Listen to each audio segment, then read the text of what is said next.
Gjatë periudhës janar-shtator 2025, Muzeun Etnografik e kanë vizituar rreth 10.500 turistë, duke shënuar një rritje prej afro 20% krahasuar me të njëjtën periudhë të vitit të kaluar. Vizitorët kanë ardhur nga e gjithë bota, por më të shumtët kanë qenë turistë nga Polonia, Gjermania, Italia dhe Franca, ndërsa këtë vit janë shtuar ndjeshëm edhe vizitorët nga Britania e Madhe. Turistë nga Mbretëria e Bashkuar që kanë ardhur për herë të parë në Shqipëri janë shprehur se u ka pëlqyer shumë vendi dhe mikpritja shqiptare. Ata tregojnë se kishin dëgjuar në Tiranë për figurën e Enver Hoxhës dhe të intriguar nga historia vendosën të vizitojnë shtëpinë e tij të lindjes në Gjirokastër. Very friendly.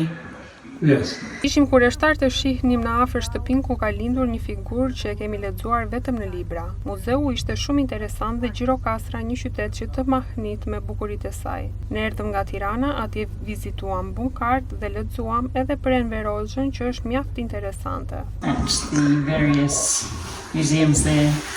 One house.